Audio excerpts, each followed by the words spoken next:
if you're hesitant about vaccines, this could be the podcast for you. If you don't have your health, what do you have? You are a functional medicine doctor. Join us as we blend modern and ancient wisdoms to be well now. Today we're going to talk about one of my favorite topics that I've worked on for many years now, homeoprophylaxis, which is educating the body's immune system to respond appropriately to potential infectious diseases. Welcome to the Be Well Now podcast. I am a patient of yours. I'm Nick. I guess I'm the curious patient. I'm a curious human. You're a curious guy. Who are you? I'm Dr. Ron Dummar, chiropractic physician, Chinese medicine doctor, functional medicine doctor. And so, I practice here. I've been practicing here for about 15 years. And it's been a lot of fun. It's been great. Community health and wellness in Heber is always incredibly busy. You're known as the Heber healer. I don't know where our traction is out online, but subscribe to the channel if you can. Just every subscription brightens my day. And if you could like the podcast, comment, whatever you can do to support. We're going to offer lots of free content as we do every week and have been for a couple of years here on the Be Well Now podcast. So it's a very vibrant practice. People here trust you, and I'm very curious about homeoprophylaxis. You've been talking about this now for a couple of years since I've met you. And, in the wake of COVID, vaccines are certainly controversial and there's a lot to get into there, but sure. Where does homeoprophylaxis fit in? Can you explain what this is? And homeoprophylaxis, I would say, is a parallel track. It's a parallel track to vaccines. Okay. So oftentimes people look at it as, is it the antithesis? Is it against vaccines? Or are you an anti-vaxxer if you want to have an option that could allow you to support your immune response in a similar way but aren't using vaccines? And the answer to that is no, we're not anti-vax at all. I'm actually providing a very legitimate, valid option, as we'll talk about today, to stimulate the immune system to front an appropriate response against pathogenic invasion. So this is like a safe, holistic immune support tool. Absolutely. Okay. So, what is it? One of the things, essentially it's based in homeopathy. Homeopathy is, it's a method that is homeopathic in nature, which essentially means that we use very small or minute amounts of things and we introduce them to the body to create a stimulus to the immune system or to the body to educate it to have an appropriate response when it comes in contact with that potential pathogen in the environment.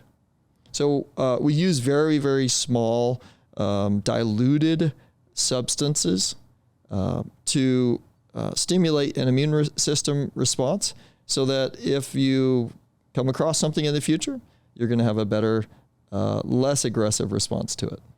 So how does that differ from a vaccine? Well, give me an example That's a really good question because the vaccines originally came out of this same theory, the same idea. Vaccines actually came out of homeopathy concepts.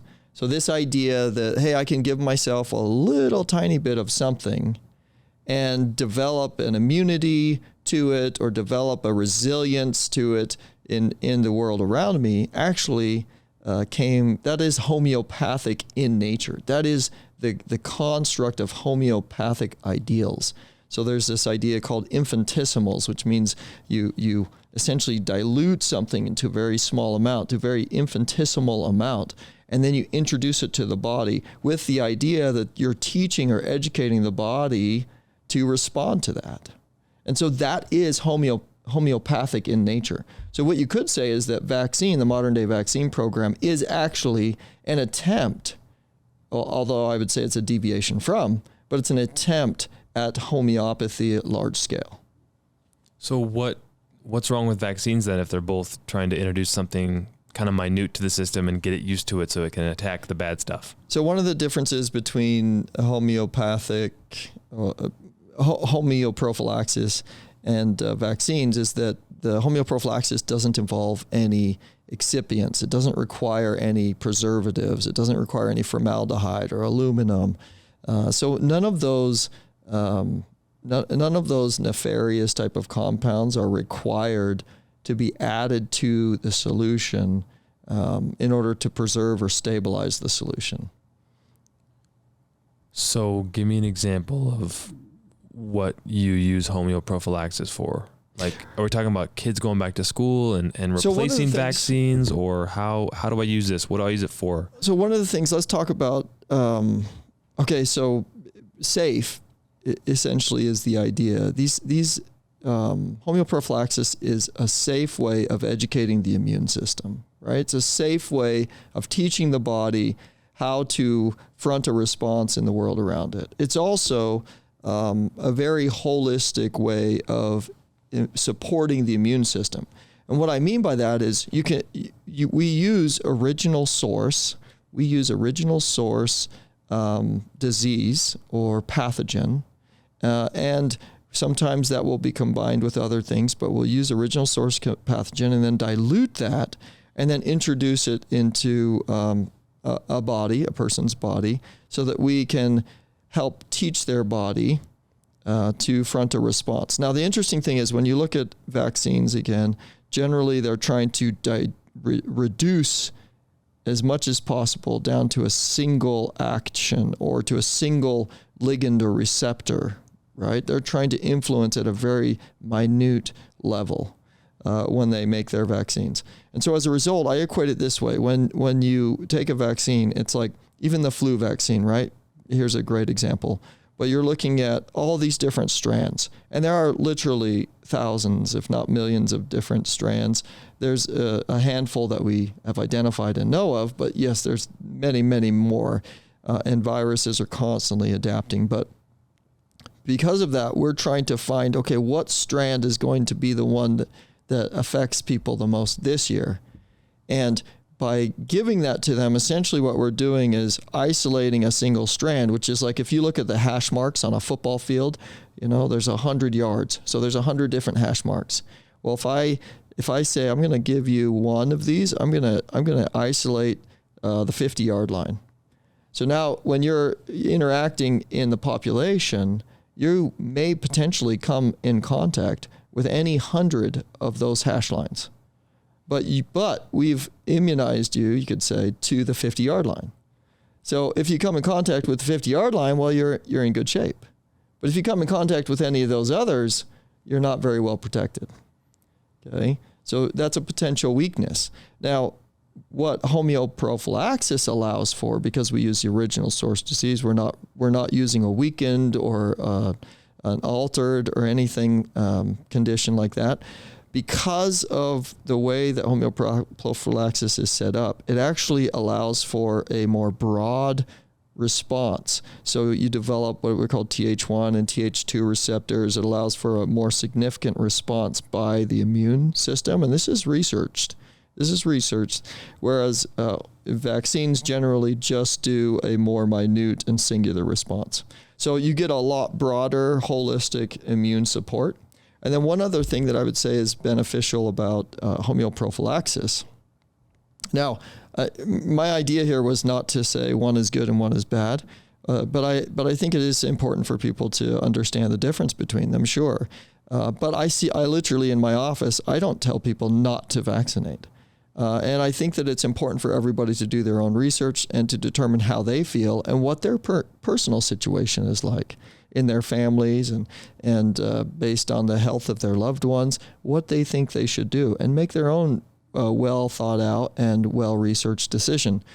But what we can't say and should not say is that homeoprophylaxis is not a valid option, because it is 100% a valid option. It's just as effective, if not more effective sometimes in certain instances, than the vaccine programs. Now, one of the areas that it's shown to be even maybe a better option is when you look at global support. So you look at global needs of vaccines. We've been putting so much money into polio and fighting all of these different illnesses throughout the world, most of which we haven't really eradicated, even which smallpox to an interesting degree.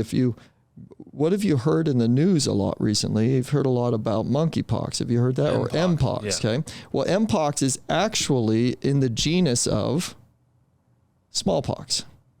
Which was quote unquote eradicated. Yes. So you have to just take a step back for a second and say, well, wait a minute, did we eradicate this or did it just shift? Like like COVID and then another variant of COVID, and all of a sudden we're into all these different variants of COVIDs.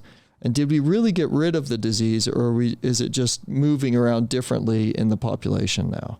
So it's important regardless, and we do have strategies to help people with the Mpox virus and with the flu and with a whole host of other infectious related diseases. But the key here is that when we're looking at a broad scale and getting back to like when we were looking at global health threats, sometimes these countries just don't have the power or the money, or even the amount of where the breakout is, the amount of population that is there just doesn't justify a significant ramping up of the pharmaceutical industry, right? Of that whole complex and the amount of money that is required to do that. We just can't justify that.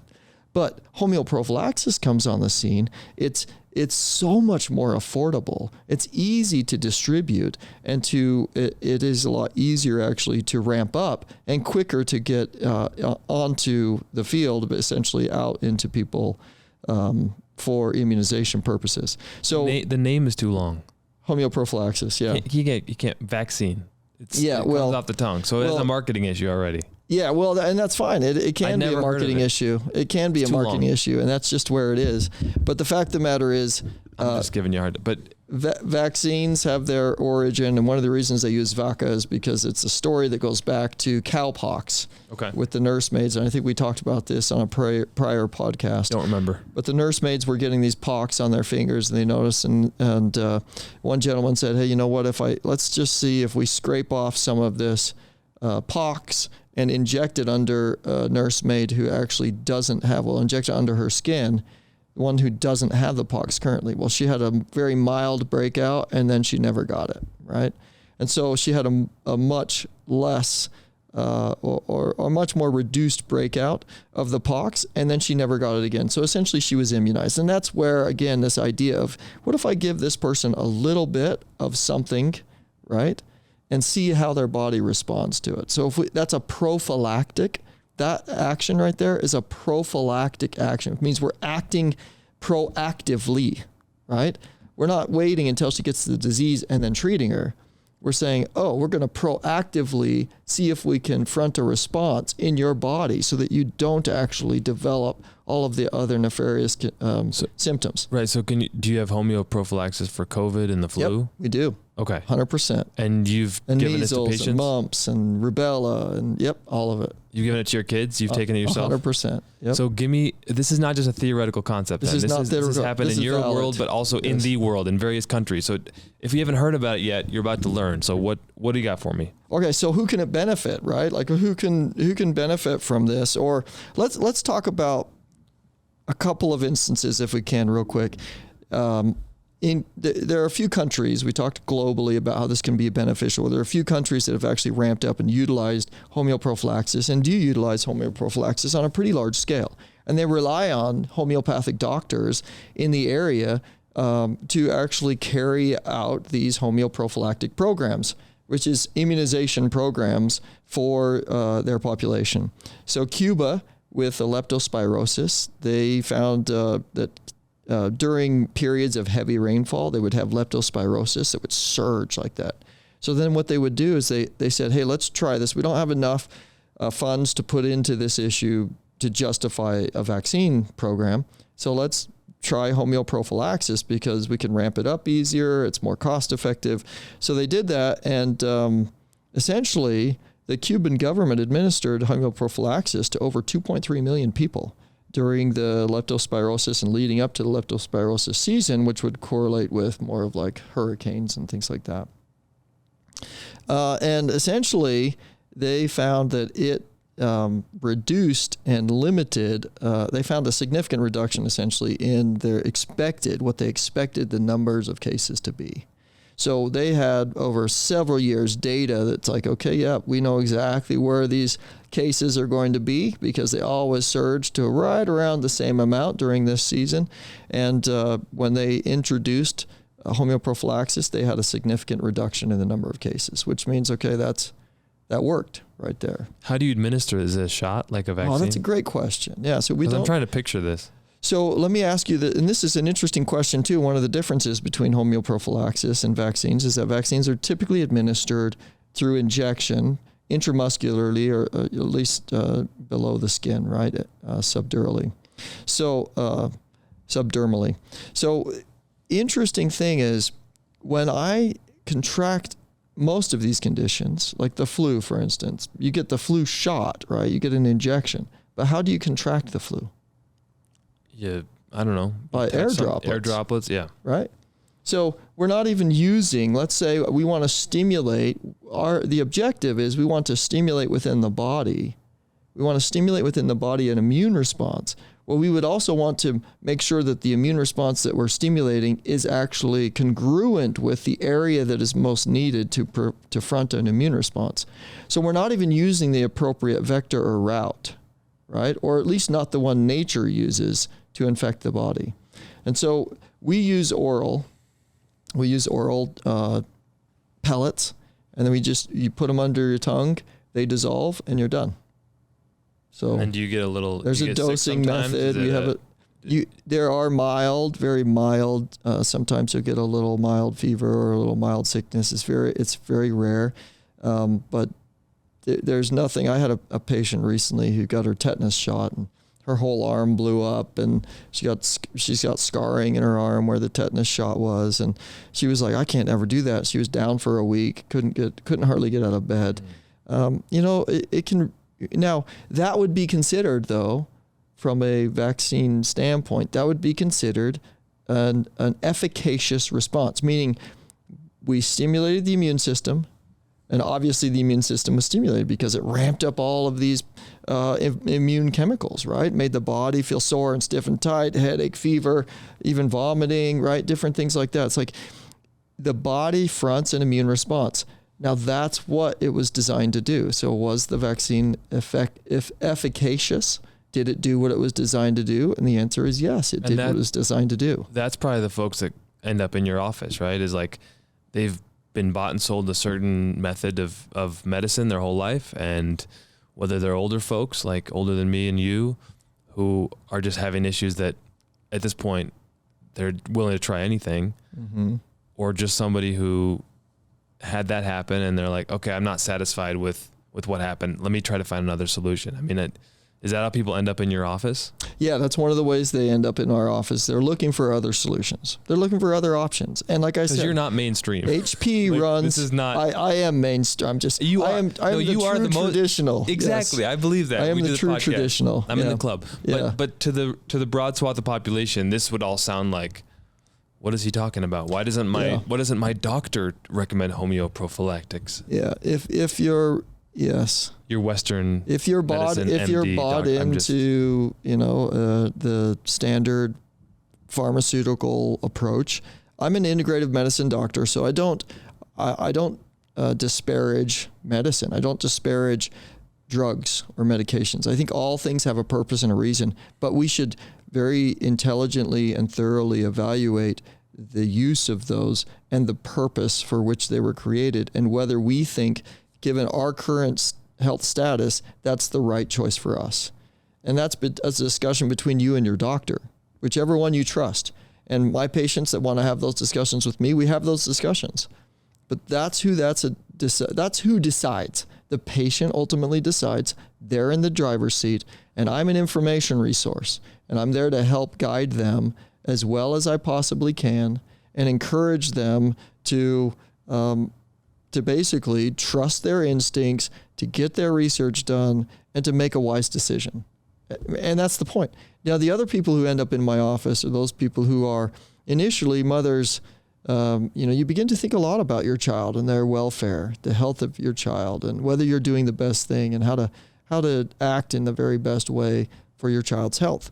And so I get a lot of mothers who have, maybe taken their children to a immunization visit and started to feel a little bit hesitant about what's this whole thing? Why are we having so many? And why are there actually 70 injections now that our children are getting that have potential formaldehyde, aluminum, excipients, additives, all these different things.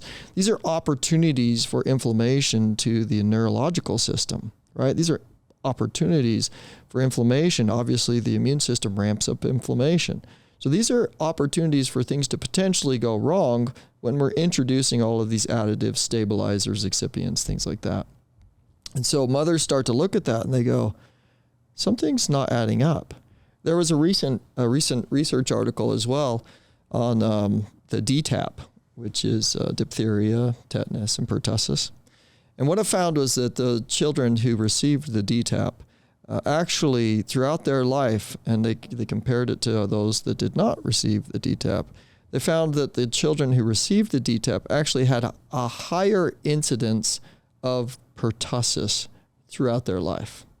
So they got pertussis more frequently than children who chose not to have the DTaP at all. So, and that is a research article. I can send it to you. I'll post it. We can post it maybe in the show notes so people can have access to it and go review it, and they can rip it up and say, oh, I don't agree with that. Or they can say, okay, here's evidence for me. But the fact of the matter is that research has been done. And what we did find was that children who got the DTaP actually had a higher incidence throughout life and more severe and serious conditions of it, pertussis. What about other countries who have used homeoprophylaxis? Yeah, so it's not India, just Cuba, right? Yeah, no, it's not just Cuba. So India actually is one that India has taken it to the next level. So their National Institute of Health in India, they actually have bought into homeoprophylaxis so much that they purchased 3 boats that go around to the different islands and along the shore of India. You know, they've got little island nations in there. And those are designated homeoprophylaxis boats. That's what they do all year round, is they go around and immunize people. So they are very, very supportive of homeoprophylaxis and doing it in this route. And it's cost effective for them too. Now, in India has been, they've used homeoprophylaxis as a preventive measure against other epidemics like Japanese encephalitis, and also dengue fever. Various state governments have actually supported the use, particularly in rural areas where access to conventional health care is limited. And so again, this is an approach that they've taken. They've purchased these boats. They know that, okay, we can do this in a significant way to benefit global health, right? To help this is a public health issue. And homeoprophylaxis is right there at the forefront, getting the job done. And then also Brazil? Yes, Brazil. Brazil also with dengue fever. There's a variety. They had some leptospirosis related things as well. But they've had a lot of success with homeoprophylaxis. And they actually started a campaign, and they reached out to hundreds of thousands of people. And they as well, just similar to Cuba, they noticed with their research, again, that there was an incredible decrease overall of dengue cases when they implemented homeoprophylaxis. So who is this suitable for then when we talk about homeoprophylactics? I think of maybe somebody traveling worldwide, yes, you know, or even my kids who, and that's a whole nother story with, you know, a divorce and different parents with different philosophies. So they get the vaccines and it's just, I kind of almost don't even want to know about. It's a whole long story there. But if I was starting over and I had a partner who was like, I'm all in, like, let's try a different method. I imagine kids would be good candidates for this because it's a gentler, safer alternative. Absolutely. For those who might agree with you. So children, it's very, very good, and it's easy actually to dose children. We'll create for parents, if they choose to, a dosing schedule so that they can keep track of it. And we have a form, and that where they can write the dates of the things that they've received. Is essentially like a vaccine card, but it's not a vaccine card. It's parallel to it. It's a homeoprophylaxis card. But essentially, you can write the dates of when you treated your child and what immunizations they've had or what homeoprophylaxis opportunities they've had throughout their life.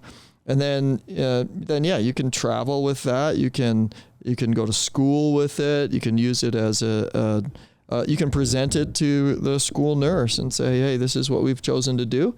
This is how we're doing it. These are the countries that we've used it in. I have letters that I provide for people. A lot of people are getting nervous about, will I be able to get allowed into school? And the answer is absolutely yes. You can get into school doing this form of homeoprophylaxis, of immune education. World Travelers is another one. We have had patients who are traveling to different places in the world. They're traveling to Asia, or they travel to Singapore, all different areas. Oftentimes Asia is a big one. Asia is a big one they travel to. And so we can just look up, you can look at the CDC, you can go onto the website, and you can look at the Traveler's Health Guide, and you can see, okay, what are the conditions that they want to ensure that you're immunized for? When they're saying, if you're going to be a smart traveler, try to be immunized for these things. And so we'll create a plan based on what we see there and which area and region of the world they're going to. And we put a little kit together. We have instructions, and then we have their card as well where they can record their dosing. So it's very doable.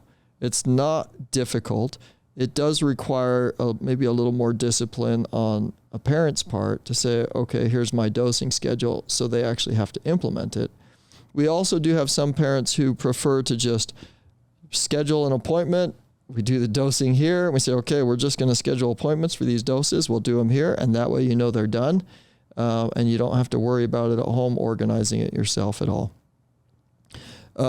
School-age children. So one of the things that I've noticed a lot recently too is that when we go back to school in the fall, everybody starts to make sure they're up on their vaccines. Yep. Right? So it's like, okay, make sure you've had this, make sure you've had that. We can do that for patients.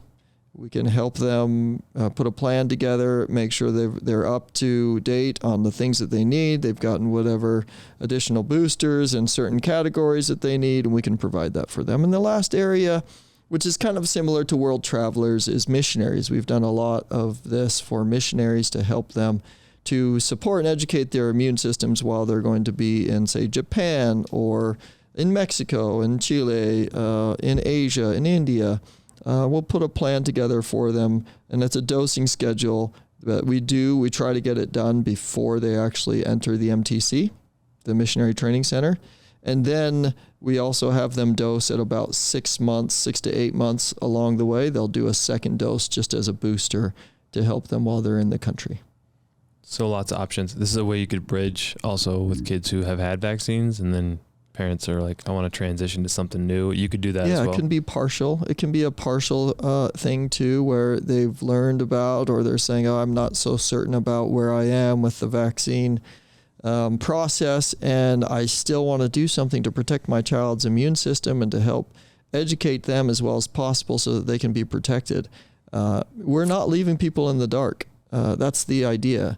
There are legitimate reactions and problems that people have with whatever it might be, but whatever happens to be in these injections sometimes the body reacts in a very problematic way for people, and that can cause neurological diseases. It can cause autoimmune diseases. It can cause all sorts of things, and has caused that. And homeoprophylaxis doesn't cause those side effects? Correct. It does not. And it's because it doesn't have the additives? Correct. Okay. Yeah, the majority of the problems. I can tell how careful you are with your words here as you talk about vaccines, so I want to just make sure I'm clear. Well, and I think it's important that people understand too that I see vaccines as a parallel track, right? It's parallel to homeoprophylaxis. So yeah, some people might choose to do some and then do homeoprophylaxis for others. Some people might choose to do no vaccines, or no of one and all of the other, or vice versa, right? And those are all perfectly acceptable options. The important thing is that you discuss with somebody, with a healthcare provider who understands the need and the value of these therapeutics and how they're going to benefit you or your family or your child. I think it's so important to have that conversation with someone you trust, a healthcare provider, like you said. If they're not local to Heber, can they reach out about homeoprophylactics, Homeoprophylaxis. Yes, we can do a virtual interview and assess their health status and evaluate what their needs might be and put a plan together for them for sure. All right. How do they find you? So you're going to find us, Community Health and Wellness, or chwheber.com.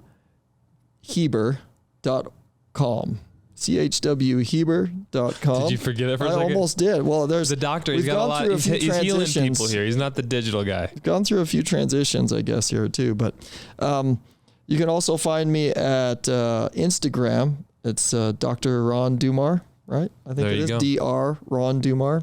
You can find me there on Instagram, and you can find us on Facebook at Community Health and Wellness.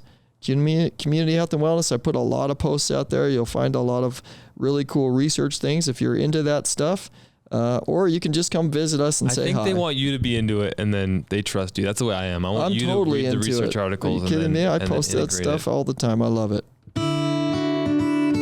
And we love you. Thank you for your time. It's a valuable gift.